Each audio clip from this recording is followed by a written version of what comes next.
Welcome everybody to All the Leads Mastermind. This is call number 168. My name is Chad Corbett, and I'm one of the co-founders of All the Leads. My partner Tom Ownby is here with us today, and Tim and Jim are not with us today, so it'll just be us. I wanted to start today kind of from the training wheelhouse. Like one of the things that, a story that happened this week. You guys have probably heard me from my soapbox talk about not scrubbing your probate list. And a mistake saved one of our subscribers $12,000 this week. She had ordered calls from our ISA service, and they went ahead and pulled the list and started the campaign. And then she said, okay, I'm ready to start the campaign. She had scrubbed out all the apartments, and she was in a market with a pretty high medium price point. Well, long story short, they were able to set an appointment for about a 400,000 plus in the neighborhood apartment, and they set the listing appointment. So had they downloaded the list after it had been scrubbed, there was a $12,000 commission that would have been scrubbed into the trash.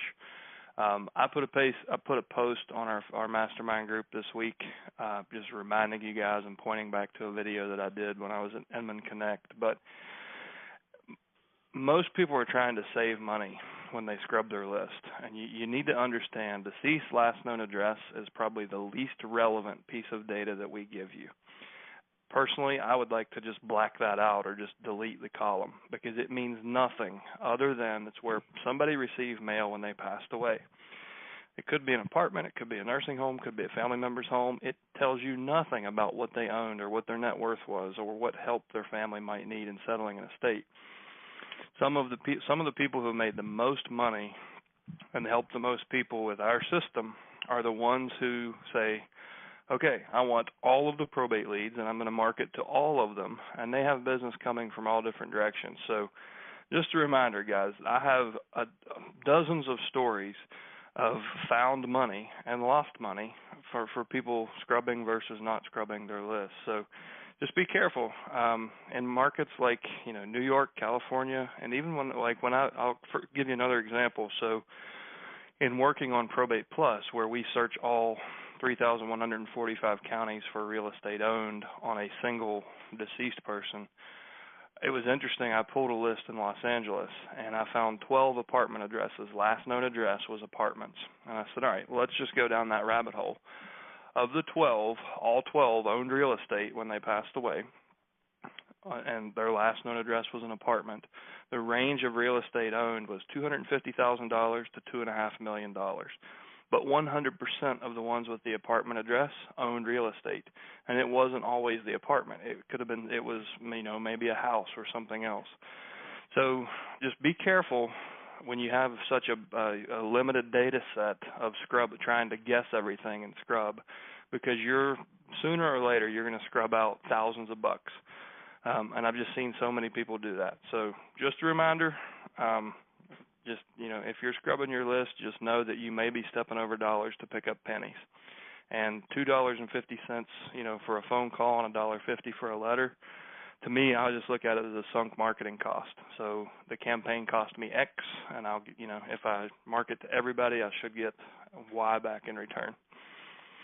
So anyways, off my soapbox, I just encourage you guys to not scrub your list because you'll probably lose money. Probate Mastery, a lot of folks are asking about the next one. I have a unpredictable travel schedule as usual.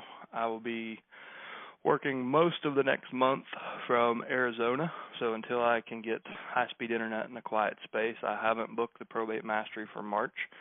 I have had a lot of folks go ahead and sign up. If you're eager to get started and get in Probate Mastery, you can sign up now. I'll send you the February recordings.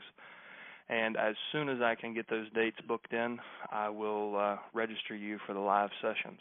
So a lot of folks are doing that. If you do that, you get the recordings and you have questions or need to role play something or need to work one-on-one, I'm much easier to get on the phone one-on-one than I am to have fast internet, quiet place, and for 3 days in a row. So that's how we've been dealing with that. So you're not waiting on me. You can go ahead and sign up now, get the recordings, and I'll register you for the live sessions.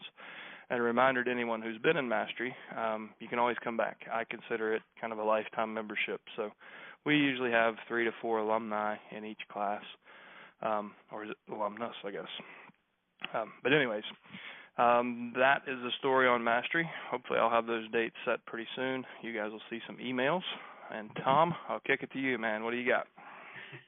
Well, I was going to ask you about the Mastery. I do get a lot of questions when I initially speak to everyone, and I kind of shared the same thing you said, and I think it's a real big plus for them to get the previous sessions so they can go over that and really be prepared when they do the live ones. So that's a good thing that you do.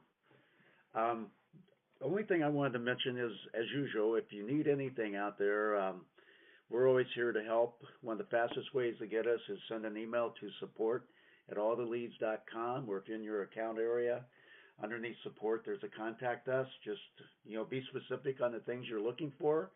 We track those items and we assign them to the appropriate people to get back to you as quickly as possible. So don't hesitate. That's what we're here for.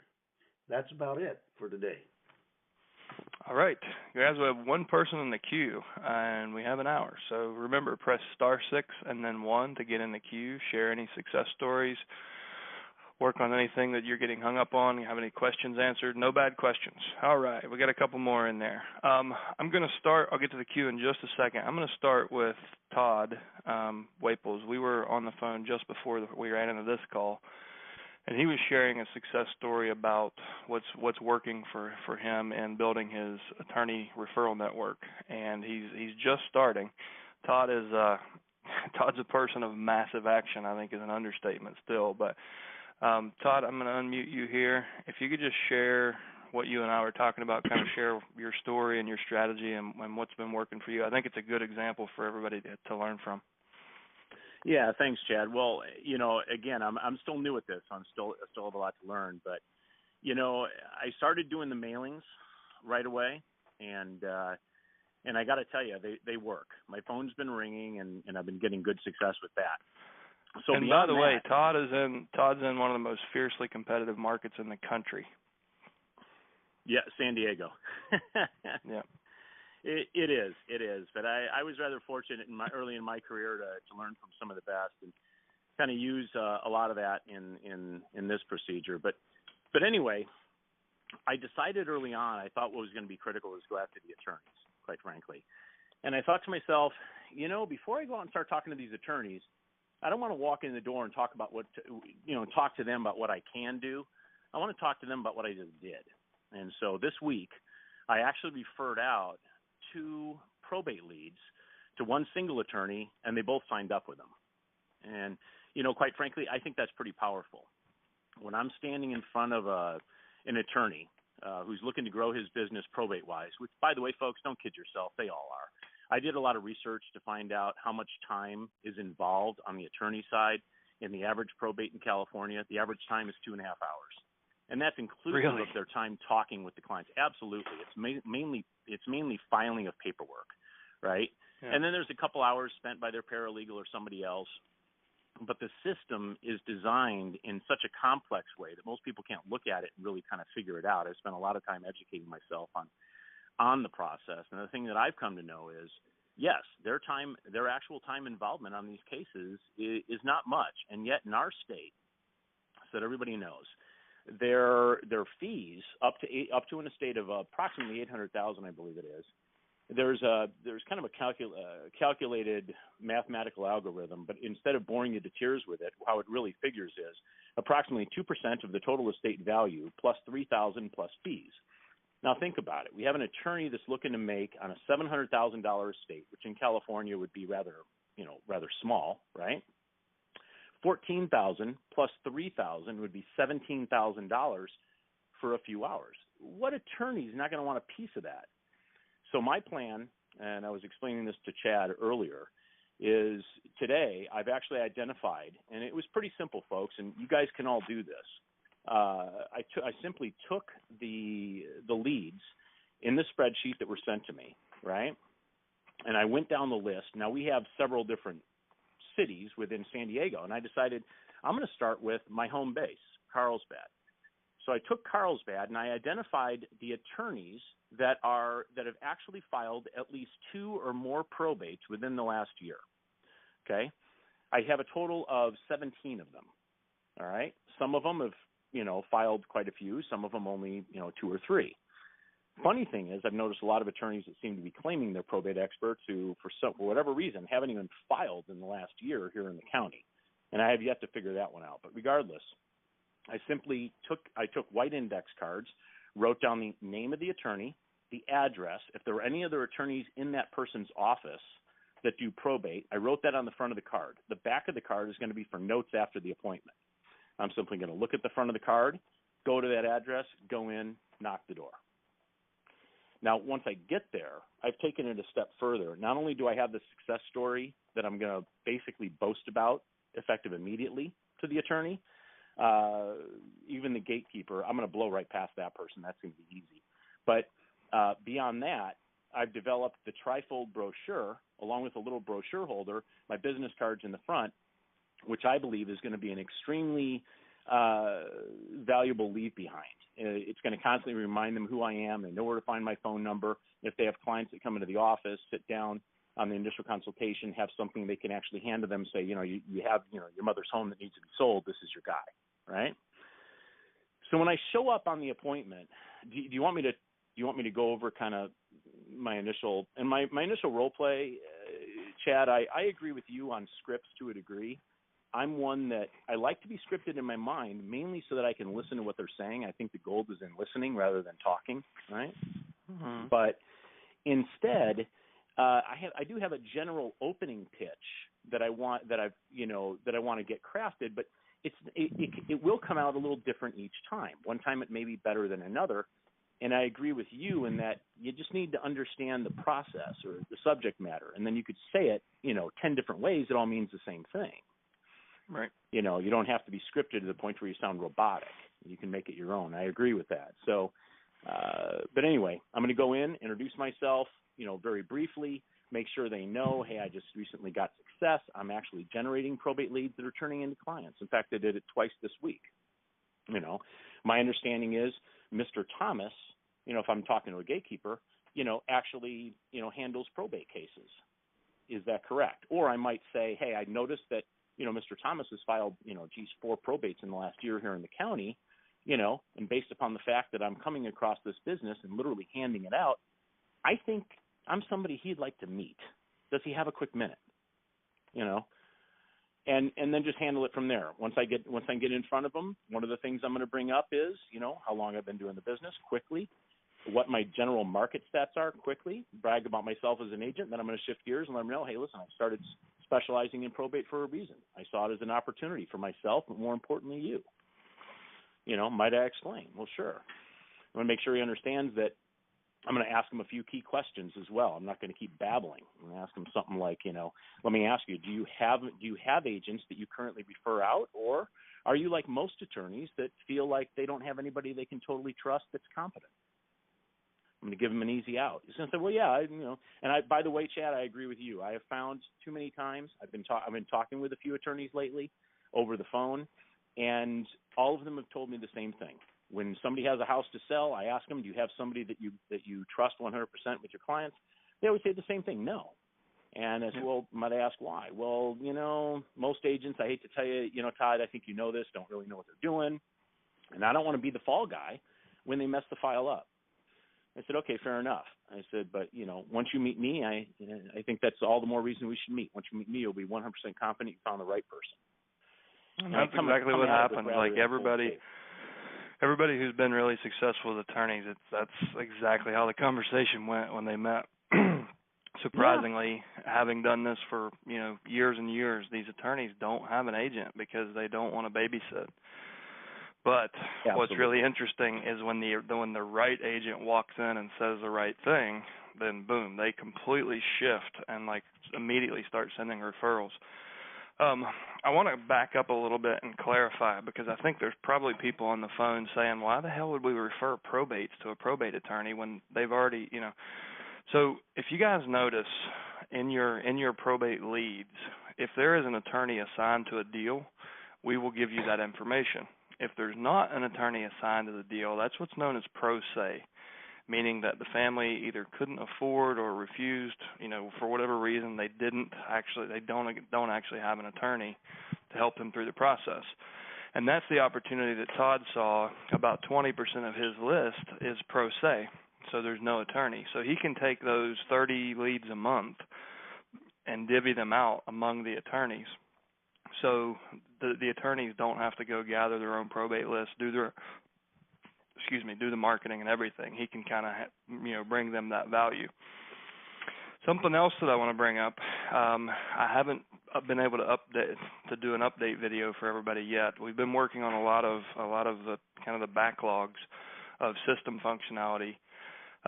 Last week we turned it live, so you can now go, when you're in My Probate Leads in the list view, if you look at the top where you can normally click download for mail, download for calls, download all, we've now added in there the just attorney leads.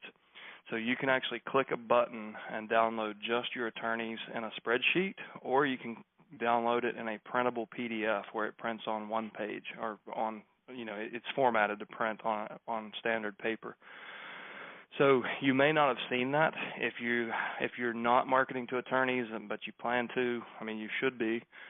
We've added that functionality to kind of make this easier for you guys. So if you go into My Probate Leads, click into a specific list, and where you can see all of the PR names and everything at the top, click download, and you'll see download. You can do it as a CSV, or you can do it as that printable PDF. But if you're in a market, and you may not have pro se, like some markets are pretty much 100% attorney. Markets like mine, there are no attorneys attached to any deal. Other parts of Virginia is kind of 50-50. But take a look at that. Download your attorney list. One of the things that we did is we tally, for that month, we tally all the probates, all the files that attorney is working. So your list might have John Doe, and then in parentheses there'll be a 10 beside of their name. That means they have 10 probates in that month, like on that particular list. And what we find is there's several in there each month that have multiple deals, and that's a really quick way to identify the ones like Mr. Sweeney, the attorney that Todd met with first, who's doing 40 deals at a time, like 40 deals a month. He's usually carrying about 40. Yeah. So anyways, I just wanted to kind of give you the backstory on where Todd found this opportunity, like what he's doing. It's, you don't want to take a probate lead that already has an attorney assigned to it and then go refer that to another attorney, because then you're just going to look foolish. But the ones that don't have attorneys assigned to them, that's just another way to bring value to the attorneys you're trying to build a relationship with. And that's what's something unique that Todd's doing. And we've just kind of, like in the last 3 or 4 months, really started looking at this. We just kind of had one of those aha moments where we looked at it and said, oh, okay. So there are almost everywhere, there's at least a few that don't have an attorney assigned. And here in Virginia, it doesn't seem to be a problem. We have a pretty simple process in our state, and it's kind of like the express lane. But in states like California, just like Todd said, it's not that it's a whole bunch of work for the attorneys. It's just such a complex system. If it's your first time through it, it can be really confusing. So if you're especially in a state like California, the families are probably at some point going to get completely overwhelmed and need help. Yeah. So it's probably in their best interest to have an attorney. Yeah. Hey, Chad, I'd like to add something to that, if I may. I don't mean to interrupt, but before we move on, so here's one thing that I found, folks, is that there's a common thread. The people that seem to be responding to my mailers, and when I make these phone calls to them direct, that seem to start asking some of the more technical questions, and you can tell that there's a lot of there's a lot of uncertainty, a lot of ambiguity in what they're talking about. They're using terms and phraseology that's completely out of whack, and you can tell because they're trying to sound like they're all that. This common thread that I've been finding is these folks are unrepresented, and I can see it obviously right in front of me because I can see there's nothing in the attorney section. So here's the thing you guys got to keep in mind.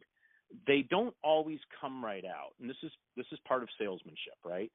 People are typically what? They're very coy. They're very reserved. A lot of people like to play the cards close to their chest. They lack candor, right?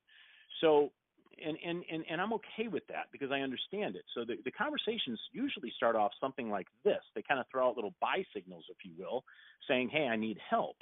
And I got a call yesterday. This is one of the referrals I sent over to the attorney. And he said, Todd, I got one of your mailers. You know, did you receive one of my letters in the mail? He said, yeah, it was one of your letters. He said, my name is Matthew. He goes, and I got to tell you, I'm having a heck of a time, right?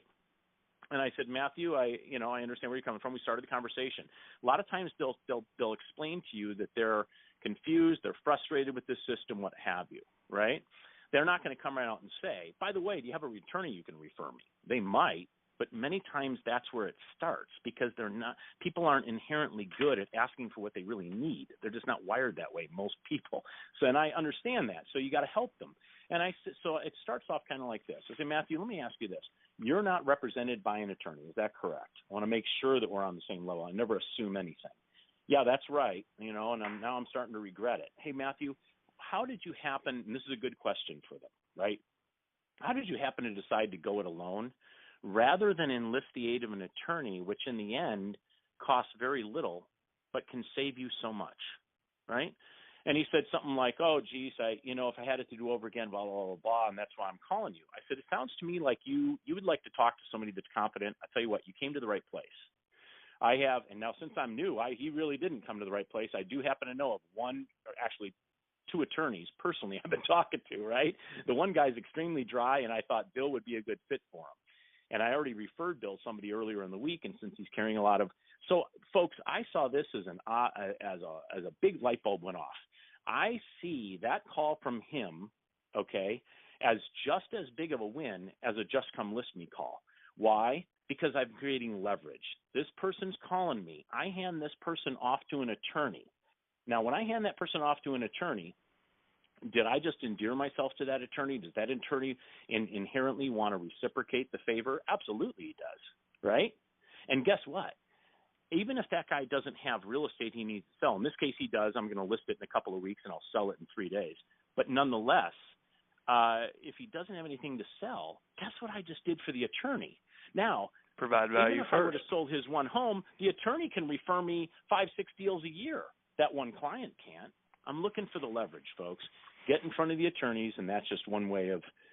So don't pass that opportunity, I guess I should say. But be careful because they don't always come right out and say. And by the way, the guy called me back and thanked me about 5 times in a row for referring him the attorney. That's awesome, man. Well, we've got 5 or 6 people in the queue, but I really wanted to bring Todd on. Thanks so much for sharing that. Our conversation kind of ran into this call, and I'm like, ooh, let's take it over there. So thanks so much. I can't wait to see the end result of after you've been doing this for a year or so. Yep. I think you're gonna be one of those unfortunate veterans that never make it back to this call because you have too many listings. That's what I'm not looking forward to. Now. I've got a few already, and it's just my first month, but I want to pump this up to at least 10 to somewhere between 10 and 15, maybe 15 to 20 in a month. Yeah. So, yeah. I think you're on track. All right. Well, thanks so much, Todd. I'm going to put you back on mute. And phone number ending in 2583. You are live. Hi. Hello. Hey. Okay. So I'm also in a really competitive market. And it seems like the lawyers are just, they have the upper hand here, and that you need to get in with these lawyers. And aside from going to the new graduating class of lawyers to get in early, these are seasoned lawyers who have been working with the same people for 10 years. I don't even know if it's worth to even go after those or go to the graduating class of lawyers and get them to start a relationship with them. But my question really is how do you if the lawyers are handing out these listings, it's really hard to get to get them to change their mind or what they're usually doing to start referring things to you. And, you know, do you have any insight on that? Sure. How many attorneys have you met with in your market? I've spoken to a few. I'm about to like meet a few next week.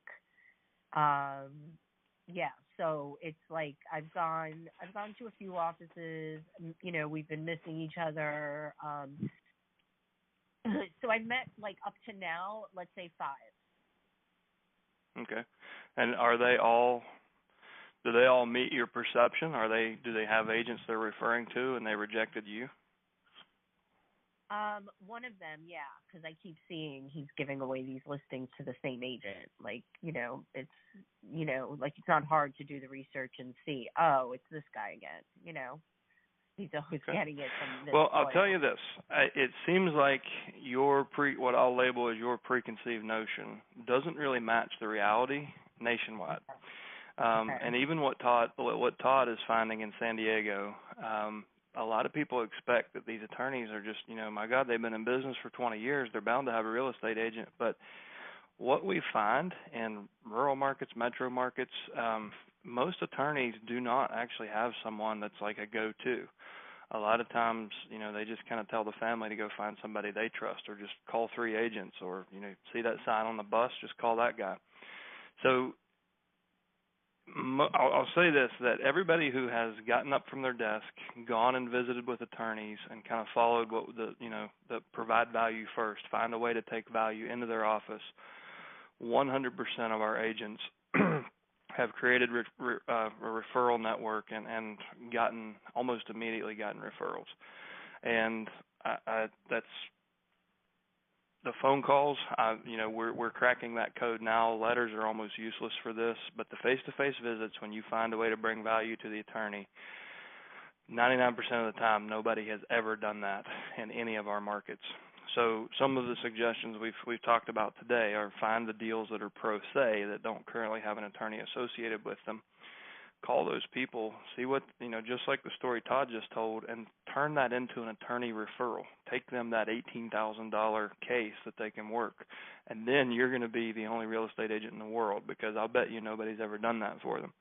The other idea that we commonly discuss is take your list of past clients, and it gives you a reason to reach out and touch your sphere of influence and say, like, guys, listen, I've been helping families in probate, and I see how expensive it is and what they go through.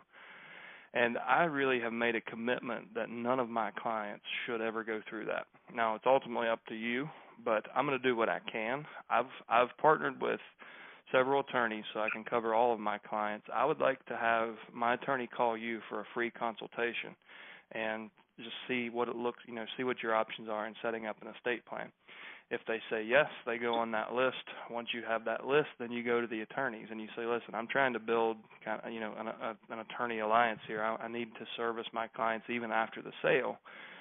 I keep seeing Mr. Doe's name come up in the probate records because we help a lot of families in probate, and I just wanted to introduce myself and see if you guys might be the right partner for me to help to provide the service to my past clients.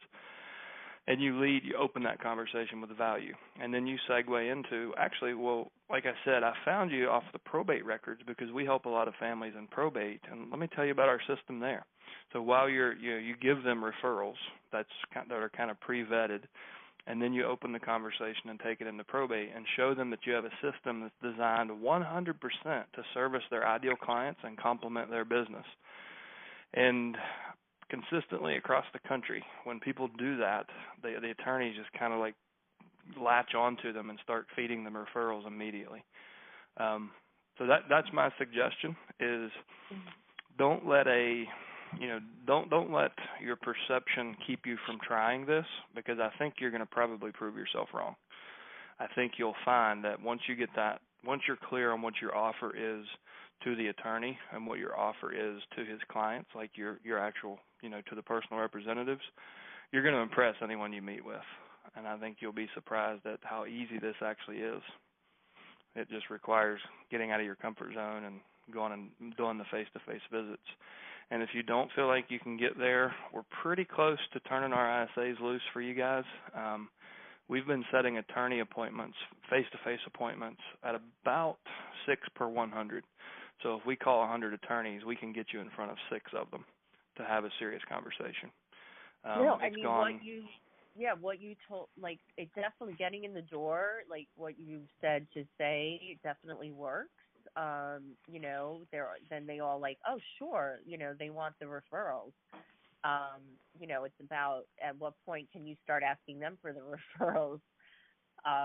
It's just, because going even, I've gone to individuals and I've called them and then they're, my attorney's handling it, or my attorney recommended someone. And, so it's like, it's like these attorneys, they're just getting in the way here of like working with them. But so I'm going to I have some future meetings next week, and I'll definitely like change the strategy. It's just like trial and error to what you said. So I mean, that's about it. I just had one more question, if that's okay. Yeah, sure. Go ahead. Okay. So when you see these, like the difference between like revocable living trust and living trust and all, like I tried to look in the probate FAQ and I didn't see anything about that. Like, what are the differences? Like if something is selling under a living trust as opposed to like a revocable living trust, or like there's like all these like nuances, like I don't really get it. So where are you seeing trust information in your probate leads? Well, I'm going to the courthouse myself, and Gotcha. Right now, and even tracking sales in my county. Like you get a list of like all the transfers, and yep. You see that a lot of them are estates, and like the estate of, or the revocable trust, or the living trust, and so I'm just trying to. So the trust actually the trust aren't required to be probated. That's the estate planning tool of choice for most. So anything that's in trust won't actually come through on the probate records. Those are, really the only way to get in front of those and have opportunities is to build these relationships with family law attorneys, estate planning attorneys. Right. Which are usually probate attorneys as well. Like it's usually they're kind of they span the spectrum. So that's good that you're doing that you're seeing those. It sounds like you might be seeing them after the transfer, but the way to get in front of them early is to get to know those attorneys. Trusts are one of the main purposes of a trust is anonymity. So if you see the Johnson family trust, that doesn't necessarily mean which Johnsons are beneficiaries or trustees or who the trustee is or who the trust belongs to. So it's kind of hard to direct market to a trust, but you can build that referral network, and once the attorneys understand you have a service set up to help people in this transitional phase, then you can very easily get those referrals. It doesn't really matter for your purpose what kind of trust it is and what the nuances of that are. Like there's a revocable and irrevocable living trust. Right. It doesn't really matter either way. Neither one is going to be probated. Right. It's just the benefits for their financial situation.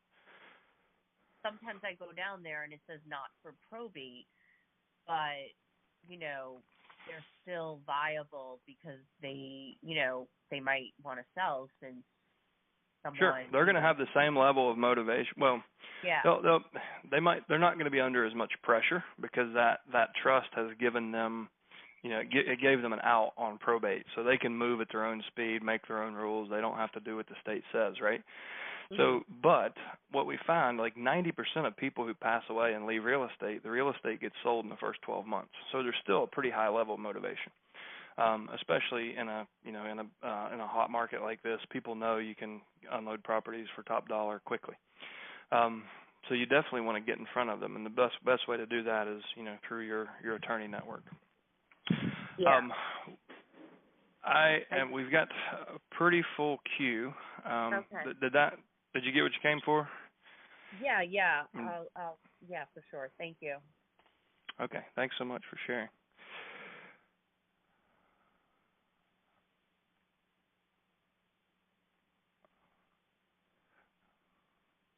Okay, guys, number ending in 6001. Hey, all. Thank you for taking my call today. This is Mark down in South Florida. I kind of have two questions that are related to each other. So I've made contact with the personal representative and their attorney. Attorney is stating that, they're just not ready to put the properties on the market yet, and they're still going through some of the process of it. But I want to keep them engaged and keep them in contact, but not being a nuisance. Okay. So you've spoken to the family and the attorney? Yep. And the both properties are going to be sold. They might have a buyer, the attorney said right now, for the one property, but they still have to go through the appraisal process to, make sure fair market value, et cetera. And I just want to keep them engaged via communication. So I want to know, how often should I be contacting them? Via email, phone calls. I don't want to be an ass and call all the time, but I also, want to not fall, through the between the lines. Yep. So this is where, what we teach is focus on people and situation first, and then talk about real estate. So I'm going to ask you a few questions. Is there, how many heirs are there? Are they getting along? Is there personal property in the house, and do they have a plan for that? I did not get that far with the personal representative. Okay. So here, let me make my point. If you knew all those pieces of information, you would probably see multiple ways that you could provide value to them, right? Correct, yes. So if the house, and I'll tell you that most likely there is personal property in the house. Most likely there's multiple heirs. They are getting along. They all have a common goal of selling. And they are just putting you off because you're getting them out of their comfort zone. And the attorney's going to back them up on that because he fully expects you to be a pain in the ass and begging for commission checks. So the longer he can keep it off the market, the longer he can keep you off his back, right? That's kind of the common scenario and how 99% of probate happens. But if you let's just say that there's personal property in the home and that it needs to be cleared out before the home can go on the market, before it can be sold, then you can kind of change the dialogue into, okay, well, listen, that's the reason we get involved so early is because a lot of folks are in the position you are, and what they find is our service helps them be proactive and save a whole lot of stress and time. So rather than the attorney calling you and then you have to do everything at once, we can get our team in there. We'll get the house cleaned out. We'll do the estate sale, get as much money as we can from that. That way we can apply that money to taxes and lawn care and the mortgage and everything, all the other expenses of holding the property, so you're not actually paying out of pocket. And then, you just kind of tell me what day you think you're going to be ready, and we kind of work backwards from there. So what I try to do is put together first a target date, or put together a strategy. Like I have the pieces. So I need a date for MLS upload. Let's start at the closing date. So in a perfect world, when would we be dispersing the funds to the family? Okay, well, to do that, we probably need to have the house on the market on this date, which means it would need to go on MLS on this date. So we need to have photography on this date, clean out on this date, estate sale on this date, and it all starts right here. And you got to bring it back to the kitchen table, and then push the listing agreement over in front of them. The way to get in front of them is to find a way to provide value to them. I would recommend a market absorption analysis or a CMA, whatever you use to value. You said they're getting an appraisal. I would still go the extra mile and say, I know you guys are getting an appraisal. Just as a service, I'm going to go ahead and do a comparative market analysis or a market absorption analysis to kind of show you what I see. The reason I recommend a market absorption analysis, so you understand, is an appraisal is basically looking at sold comps. The market absorption analysis is going to look at sold, expired, pending, and active. So you get a 360-degree view. So it's probably going to be confusing to them, but they're going to think, holy shit, this guy really knows what he's doing. Like the appraiser gave us just sold listings, and he showed us the entire marketplace. So what I do is go back 2 years and do a market absorption over 24 months and show them the trend, but also show them what homes are not selling for. Show them what the expired listings look like and the actives that have been sitting there for 100 days in a hot market. So you can help show them, you can determine what the value is not, and that's really helpful to a lot of folks. So you could use that as a reason to get your foot in the door. The other thing is learn about the personal property and try to get over there and take a look at it, because it's usually not in their best interest to do nothing. They're just in the probate quicksand, and it's uncomfortable, so they're not moving forward. But try to get back in front of them, and then if you can put together a plan for the personal property, put together a plan for selling the property, set a target date, work your way back, they will pretty much 100% of the time will sign the listing agreement when you get that plan established and say, okay, we're going to do this on this date, this on this date, this on this date. It all starts right here. And you can put a future date in your MLS or in your listing agreement, MLS upload date May 1st. But Correct, you can get them signed right there. So that nails it, right? Exactly. Yeah, thank you. So next time I would encourage you to ask more questions about the situation and the people, so you have more information to craft your offer. But this time, I think I would go back in, take that market analysis on each of the properties to get your foot back in the door, and try to meet with them in person so you can take a look at the house and the personal property and bring that value too. And that, take a listing agreement with you, because you're going to impress them when you're there, and that's when they're most likely to sign that. Correct, yes.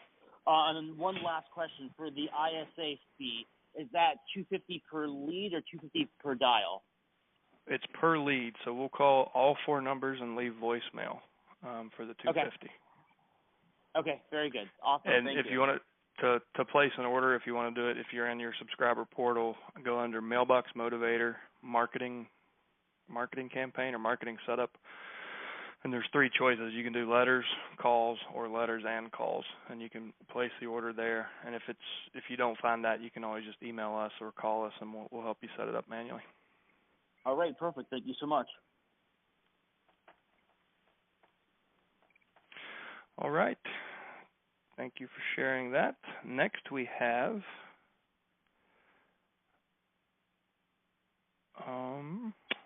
number ending in 9217. You are live. Hi, how's everybody doing today?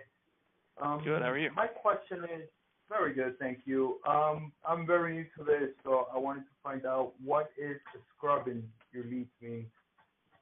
So a lot of folks will look at the deceased last known address column, and they'll say, that's not in my neighborhood, or that's an apartment, and they assume that it's a junk lead.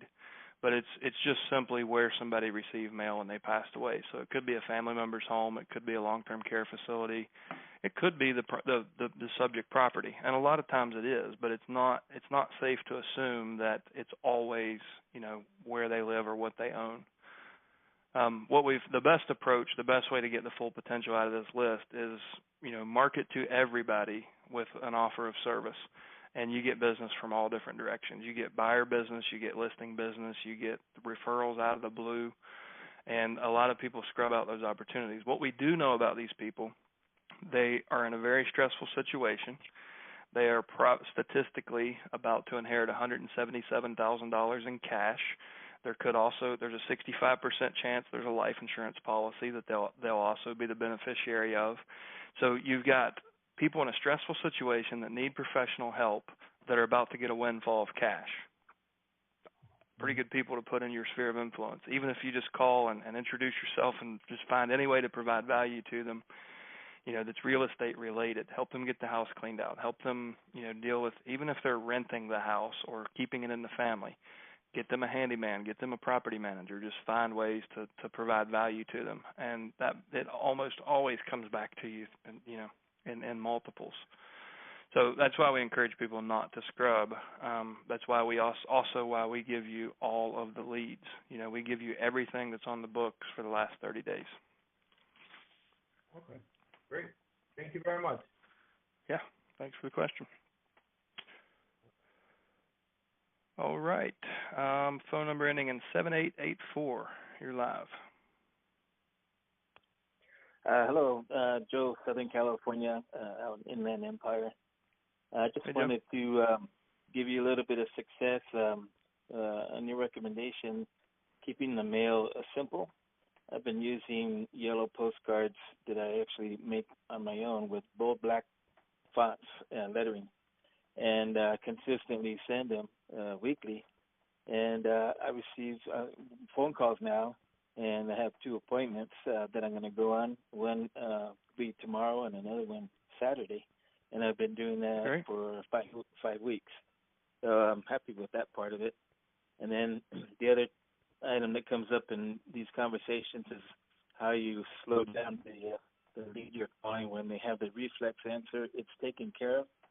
I try to slow them down by repeating. It's old coaches, old coach training. They say repeat and pause, and then use like your approval words. I can appreciate that. I'm glad that good for you. Let me make a note of that, and that slows them down enough where you can now go back to your pitch.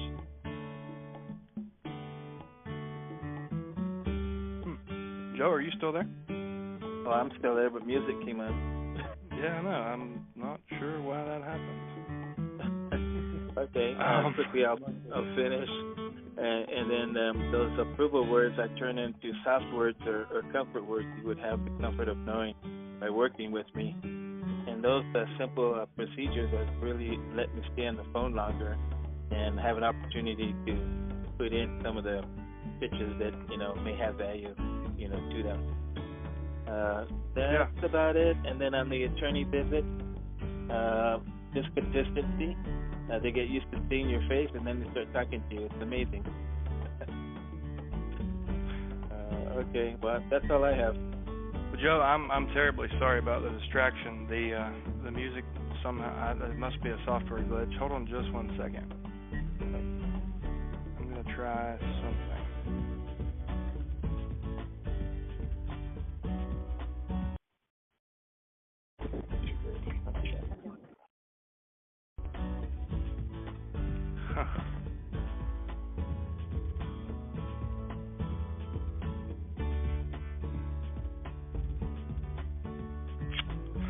Well, guys, I am terribly sorry.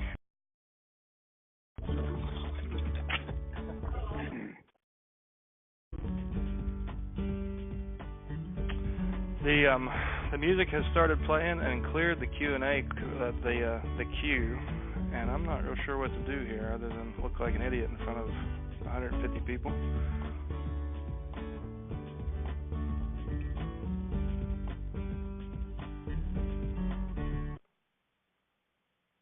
And it just stopped. All right, so you guys, if you were in the queue, please jump back in. I've got a caller ending in 1660 back in the queue. You're unmuted. Yeah, listen, I just signed up for the program, have not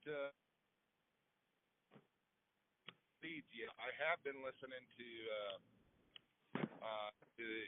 the answering questions for about almost a month and a half. So yeah, a slow goer. But anyways, just a little advice, because I am an auctioneer. I've been doing probates for some time. I'm probably not as good as getting leads as the program is. But what I have noticed is that in my county, because most probates in my county have to have an appraisal done. Mm-hmm. If you would go to your probate office and simply say, hey, listen, I'd like to become a probate appraiser, it's as simple as putting in an application or a resume, and they look at, you could just say, listen, I'm a licensed estate agent, so many years experience. I've got access to, the MLS, which, gives me access to, doing. There is no licensing, and I'm in Ohio, so I don't know about other states, but there is no licensing to be a probate appraiser in Ohio. All you have to do is apply through the actual county probate office.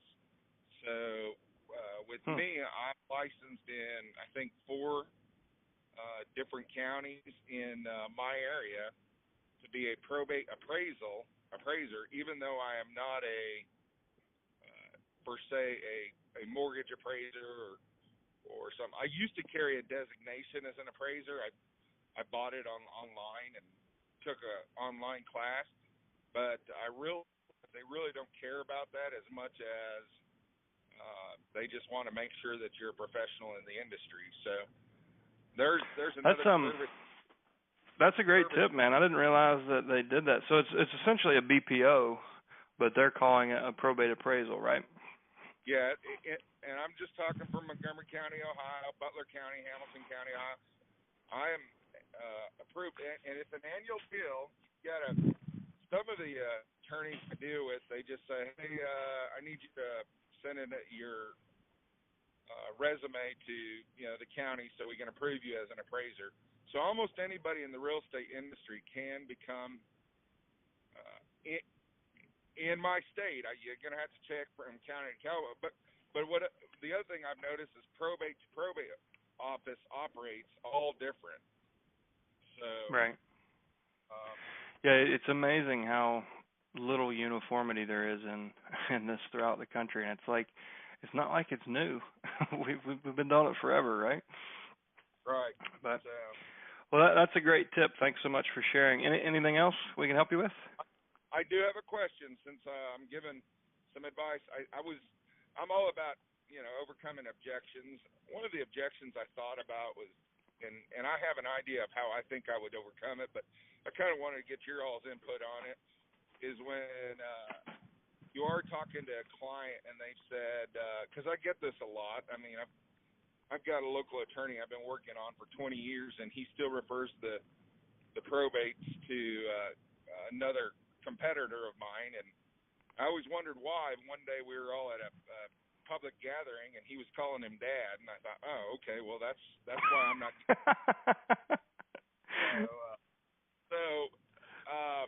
One of the things that I always get, especially in my area, is, oh, well, my attorney, he's already referred us to somebody. My normal thing is that, well, I understand that, but there's nothing wrong with competition. If you would give me an opportunity to come in and compete with who was referred, you do not have to use that, that person that was referred. It is a free market. You can still pick who you'd like to use. But I didn't know if you all had a different answer to that objection. Sure. Let's role play it. So hit me with it. Yes, just calling about your estate. I see that you're under probate. No. I'll play your role. Just so you're gonna tell me that. So let me try to. This would normally come out when we try to set the appointment. So, and what was your name? My name's Lucky Montoya. Hey, Lucky, listen, I've got one spot on Friday at 3. Would that work to kind of sit down and look at your options? That would be awesome.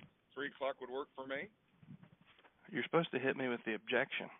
Oh, I'm sorry. I'm the objection. I got you. Sorry, a little slow. Remember, it took me almost a month and a half to sign up. So, yeah, I've already been working with I'm working with an attorney, and he's 9 times out of 10, I know who the attorney is because he's a local attorney.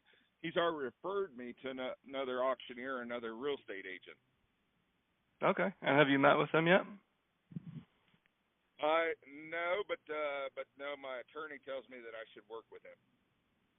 Yeah, well, I agree. You should definitely meet with them. I also think that, I don't know if since you haven't spoken to them, I don't know if you know about their business, but I'll just kind of tell you what's unique about our model. So you have kind of what the attorney does in the probate process, and then everything else, the 90% of of everything else that kind of falls on your shoulders. And what our service does, I mean, we are licensed auctioneers and real estate, we do real estate brokerage, but there's a lot of other things that we bring to the table that are kind of related to that service, like getting homes cleaned out, fixed up, you name it.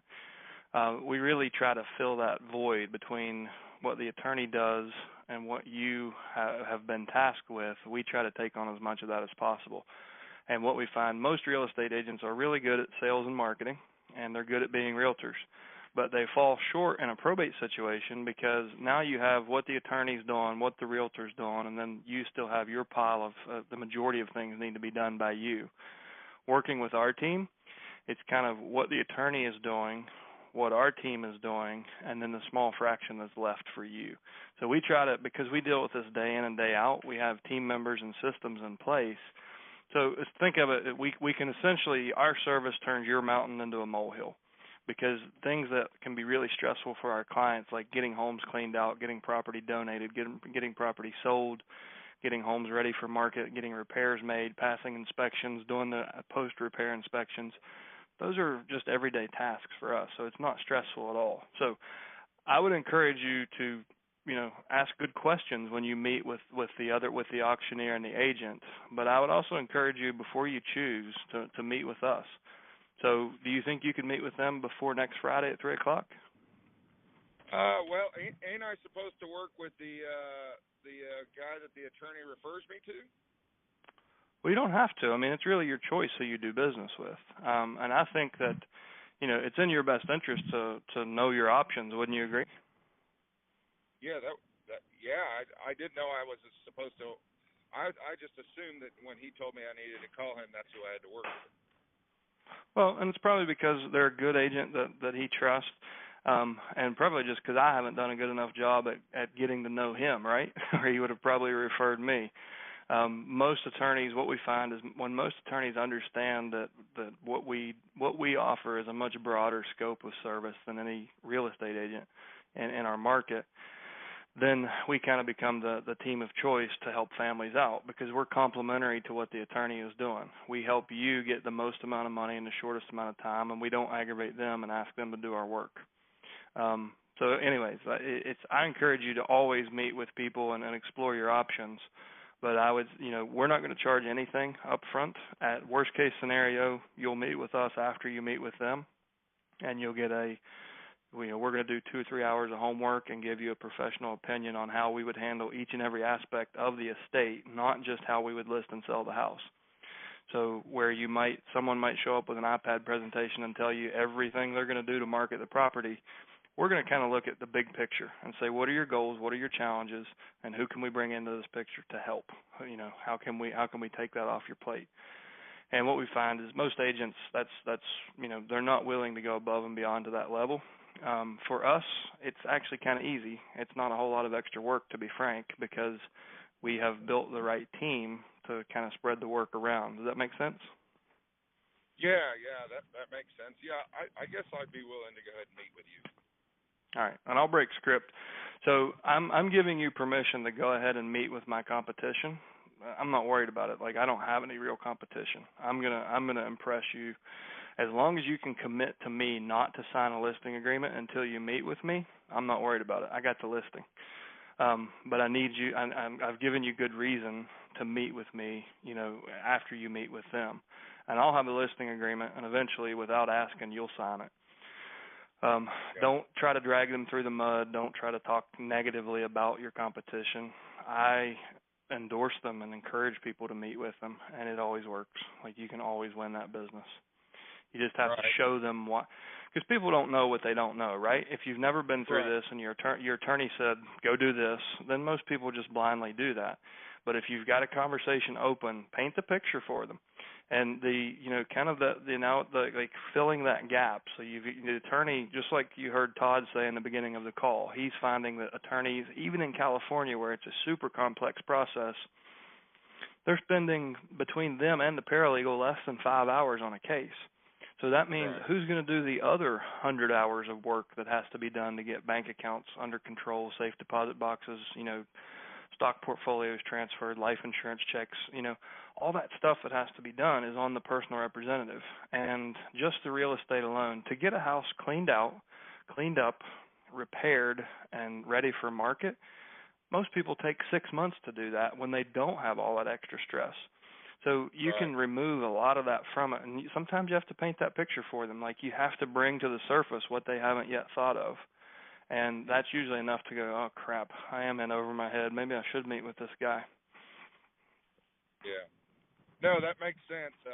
I like that. That was a good role play. So I appreciate it. I have a lot of comments and ideas, and it's great to run this by everybody, but I'm sure there's a lot of other people who would like to get involved, so I'm going to go ahead and leave it at that for this week.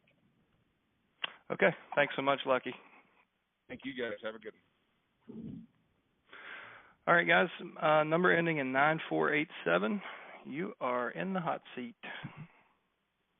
Hi. I just have a question. I had a conversation with a gentleman from my list, and he was telling me that he's super frustrated because it's taking so long to get the property out of the life estate and into his name so that he can sell it. And I don't really know if there is a way around that, or if you have any advice for me on how to handle that one. Or do we just have to wait? It sounds like so there's a third party that was on title that had a life estate, and is the third party still alive? I don't believe so. Okay, then the life estate is null and void. Oh, okay. So a life estate basically reverts back to the original, to the person referenced on title when that life ceases to exist. So you just need to tie that chain of title back to your person, and you can do that using death certificates and wills or any probate documents from that third party that had the life estate on the property that they should have title to.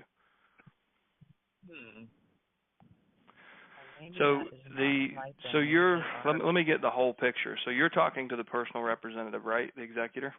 Right. Yes. Okay. And who was the property passed? Who owned the property? Was it his parents? Their parents? It was the parents, and apparently it was in a life estate. Okay, so it's going from parent to child with a third party who had a life estate, and that third party is now deceased. That was my understanding. Okay, this should be pretty straightforward. You will probably have to produce a death certificate and any probate documents from the third party to prove that they are no longer alive, and then the chain of title will show parent to child, and then you'll basically take the life estate will take care of itself by proving that person's no longer alive. And if they're already appointed as the personal representative, you can go ahead and list the property in their name, and you can clean all this up once the title search is done. So let's just say you list in the personal rep's name today, you get it under contract tomorrow, you put it in escrow, they order title work. Title's going to come back and say, wait, this belongs to John Doe, who is deceased, and he gave a lifetime estate to Mary Smith, who's also deceased. Where are these death certificates? You produce the death certificate for each, and then they say, okay, these people no longer exist. Who does this property go to? The will says it goes to the son, and that's who the property, the contract, the seller's name on the contract. So you've closed the chain of title. So I think it may sound really complicated, but it doesn't sound like it's going to be prohibitive for you. Okay. All right. Great. Well, thank you. Yeah, that's the first time we've had that scenario, but it sounds like it's going to be pretty simple. If you get hung up, you could talk to an attorney about it. The title company can probably walk you through it, but and I don't have all the facts, but if that's how it actually is, if that third party is deceased, I would say that and you might bounce it off your broker too, but you should be good to go ahead and list it. Okay. Awesome. Thank you so much.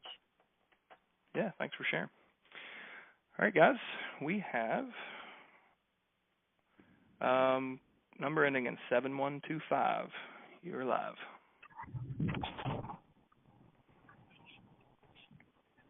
Seven 7125.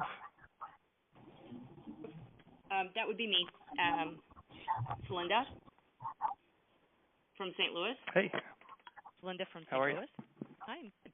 I forgot my cell phone number is different than that, but I called on the office line. That's why I didn't recognize it was me. Sorry. So I'm with my partner Elizabeth, and we just started about a month ago. Our question is, we got our first load of leads, and in there several times an attorney popped up as a personal representative. Is that common? Mm-hmm. And do we still send the letter to them? And is that our entree into that office actually sort of through a side door? So usually when you see that, that means that they're the public administrator. Okay. So if there is no next of kin, or if there's a dispute, the court will appoint a public administrator, or in some states it's called a fiduciary. Oftentimes when you see the PR name match the attorney name, that's because they are the public administrator. Mm-hmm. So you definitely want to make contact, because typically, public administrators do multiple deals per year, and there's really no emotion involved. It's a B2B transaction, right? So just like in the beginning of this conversation, find ways to show them that you can actually complement their service and expedite their service, and they'll be very excited to send you referrals, because they're probably not working with the most professional of agents in this space. So if you can show them ways that you can make their process simpler and and have their clients' interest in mind first, then you'll do really well. We have one subscriber in Northern California. He only gets about between 40 and 45 leads a month in 3 counties, but he did almost $1 million in GCI last year, and a big part of that was because of his relationships with fiduciaries. So they know that there's somebody in the community that has their client's best interest in mind, that has a broad scope of service, and they send him referrals. So I would definitely, make it a point to try to meet with those folks and explain your service and why you do it, and see if you can that's get. That's sort of what we were thinking, is that would sort of be their first awareness that we're even out here. But obviously, we'll follow it up with a phone call and personal visit. The other thing that we saw pop up under personal administrator was a nursing home, and we also saw a funeral home. Now, were those errors, or did those also pop up? I mean, the funeral home I sort of really don't get. I sort of don't really get the nursing home either. So it's interesting. It's always there's some. Now the banks are pretty common. I've seen several banks. So oftentimes it's, if somebody doesn't have somebody in the family that they can trust to handle important matters, think of the wealthy parent the wealthy, intelligent parent whose kids just kind of went off the rails in their teens and they're not reliable humans at all. A lot of times people will say, you know what, my family is a bunch of idiots. Can you please, when I'm gone, make sure that my estate's settled correctly? And they'll use like a wealth manager at a bank, or, other people from the community that they trust to handle it. And it could just be because there's, they don't want to put that stress on the family. Like, I don't want my family to have to go through this. Could you, can I get your commitment to do this when I'm gone? And there could have been somebody from the nursing home they really trusted. They could have, I've never actually seen a nursing home. I have seen banks and attorneys and financial advisors and things like that, but that's usually what happens. Yeah, the funeral home, I've never seen that, but who knows? I mean, maybe the funeral director was his brother. It's hard to tell. But in any case, usually a third party is going to be less emotionally attached. Right. And more looking probably for and appreciative of the service that'll help them get done with this thing and move on. Yeah. Yeah. Awesome. Thank you. We appreciate it. Yeah. Good question. Sorry about the background noise there. I thought that was coming from your line, but I finally found it. All right, guys. Last question coming from phone number ending in 5302. You are live. Hi, it's Russell Arkin. How are you? Good. How are you, Russell? I am doing well. So, as you know, we are new to this, and our first batch of letters went out February 27th, and I'm actually sitting here with my colleague, Mayron, who's my inside sales agent, has been making these initial calls to the personal representatives, and I would say, to date, in a few days of calling, we've had probably a dozen conversations, and I'll let Mayron take over now and relate what's happened so far, and we want to get your thoughts on how we can get better at this, because we think there's a lot of opportunity here, and we want to wrap up as quickly as possible. Okay, let's go. Hello. Hi. So we've been calling, and we haven't had much luck getting past, the basic introduction, the objections I'm receiving, which follow up by just getting hung up on, or I'm not interested, or I don't need your help. Thank you. Bye. So if there's I'll tell you what I'm saying. I'm basically saying, hi, this is Mayron from the Russ Larkin Group, and I'm just following up about a letter we sent you last week. Do you recall seeing it? And hoping to get an answer from them, then go on and tell them about, how we got their information, why we're calling them, which I don't usually get that far. So if there's any help with that, I would appreciate it. Let's role play it. Just cold call me. Let's do it live. Okay. 1 moment.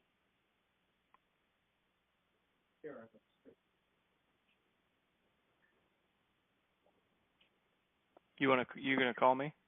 I'll be the PR. Hello. Hi, this is Chad. You said Jeff? Chad. Oh, hi, Chad. This is Mayron. I'm glad I caught you. I'm following up about a letter Russell sent you recently. I wanted to make sure you received that and understand why we sent it. Do you recall seeing it? I don't know which one it was. I mean, we've gotten 15 letters and postcards. Everyone's trying to steal this house. What do you want? I totally understand that. Well, I'm calling because I noticed that you are the executor of an estate, and the reason we found this out is we go to the courthouse and pull records and reach out to see if we can help those families. Because of my team leader, Russ Larkin's experience as an executor of both his parents' estates, we found that there are many ways we can help you with the probate. If I might ask, what's your biggest challenge with the estate at this point so far, Chad? Listen, man, we've got it handled. You're not the first person who called. I can understand that, but I just want to let you know about, all the ways we can help with the aspects of the process, such as, handyman work, renovations, cleaning out the house, estate sales, and much more. I just, wanted to know if you needed, any assistance with any of those things. Okay, I'll break script there. So are people being as abrasive as I was? Yeah, but like I said, you actually didn't hang up on me after, we've got it covered. Thanks. I'm getting hung up after there, or they'll just say, please don't call me again. I've got it covered, or I'm not interested. Or the most recent one I had was, I'm not interested in having this conversation. So I'm not sure if that's just they're not mature yet, or they need further nurturing, or what the game plan is as far as following up with those kinds of people. Okay. It's uncommon that you get that many that behave that way. I mean, usually we're all going to find some of those, right? But it's definitely not the majority. What may be happening in your market is somebody else is getting the phone numbers and getting on the phones. It's in the vast majority of our markets, everybody's getting mail from investors. Most people aren't getting phone calls at all, even in Manhattan. I mean, Seth in Manhattan he's just rocking it with this system because he's the only one working the phones in a market like that. So it sounds like you might have some competition on the phone. Yeah, I agree. Would you say that it's the majority of people you talk to behave like this? Yeah, and like I said, you know Okay. how you said, I've gotten many letters like that. They're actually, before I even get into breakdown into what I'm about to talk about, they say, I know what you're calling about. So I do agree that I think there is a lot of competition. They're already being bombarded with letters, so that, I don't know if the introduction of us talking about the letter is a good thing that we're doing. So do you think that there's a better introduction rather than bringing up the letter, since they are being bombarded with letters? I think so. I mean, it sounds like it's just simply not working in your market. Your language is good. Like you delivered well, and you're following what we teach and what our ISAs use and what's working in most places. And thanks for raising your hand, because if it's not working, we can figure out what is working, but only if we know what's not, right? So I may or may not be able to come up with the right solution live here.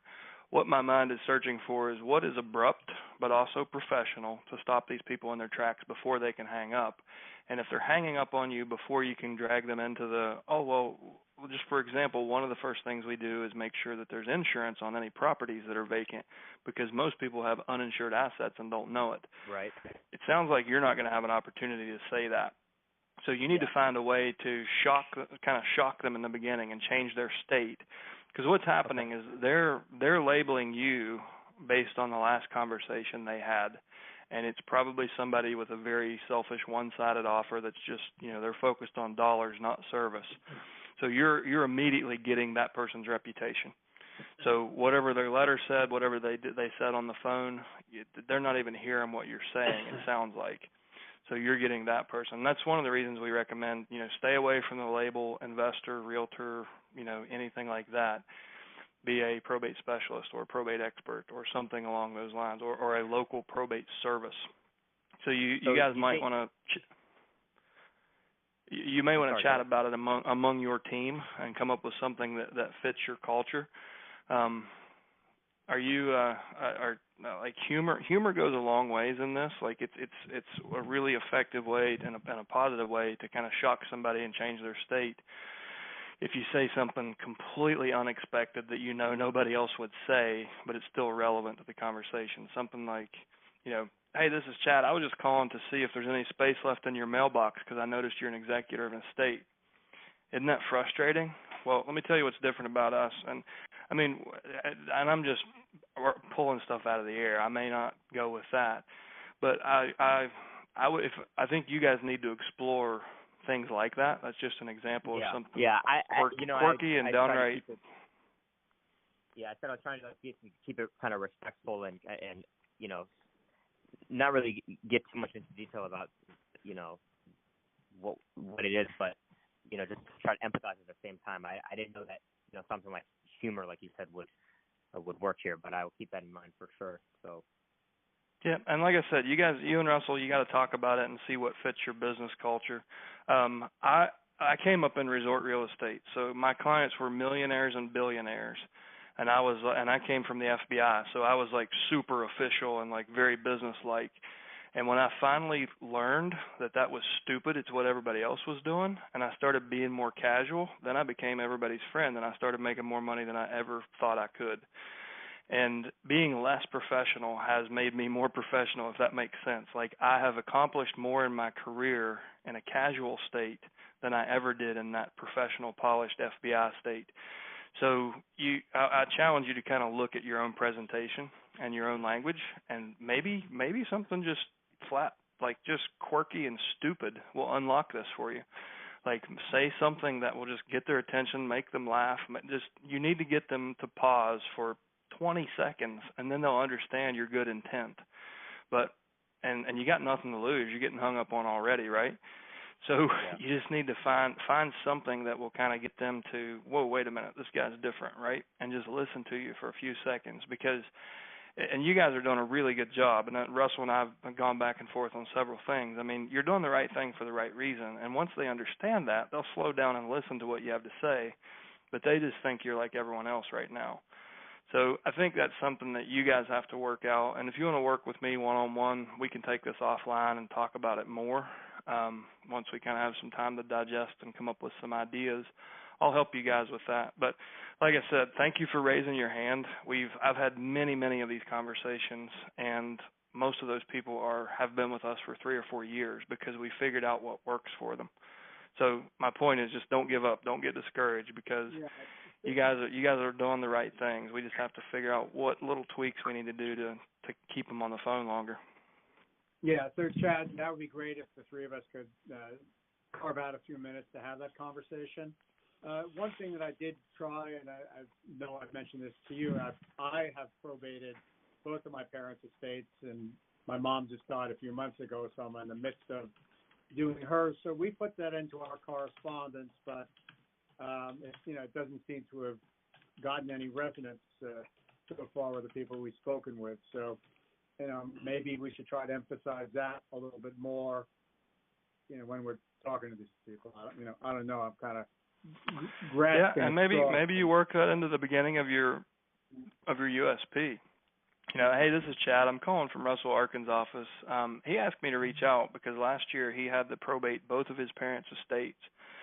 And that kind of inspired him to start a local service to help families through what he had to go through. Have you got 5 minutes to talk? Yeah. And no one else is going to be saying anything like that. So bring that approach, bring that experience to the front of the conversation and try it on for size. I mean, it may, in their mind, and ending on a good question, maybe do you have 5 minutes to talk was the wrong question. Maybe a more emotional question like, Russell found this extremely, even as a professional, he found it extremely challenging. Have you found the same? Or what's the toughest thing for you guys right now that you'd love someone to help with? And bring that to the front of the conversation, like open with it and see what happens. Because it is powerful and it shows good intent, right? It shows you've been through this and you insist on helping other people get through it easier than you had than your experience was. Thank you. I appreciate that. And one quick unrelated question. You had talked about fiduciaries before. How do I identify local fiduciaries in my market? The easiest way is to look at your list, and if the PR name and the attorney name match, that's the easiest way. Or if the PR name is something like, it's not always easy because sometimes they're paralegals and they don't have law degrees, but if the PR is like John Doe, JD, or some other law designation, that's kind of a tell that they would be but it's not like the data doesn't show us, that we basically can't flag out the ones that are public administrators. But if they have like a law designation beside of their name or CPA or something like that, if they're from a bank or apparently a nursing home or funeral home, that's the easy way to figure it out. Okay. And the gentleman who was your first caller today, Todd, what's his last name? Todd Waples, Whaples. Okay, great. All right. He's in our Facebook group. If you want to, Todd's in our Facebook group. You can post in there and find him. Okay, appreciate that. Thank you so much. All right, guys, we have an empty queue. Yeah, we did get to that one.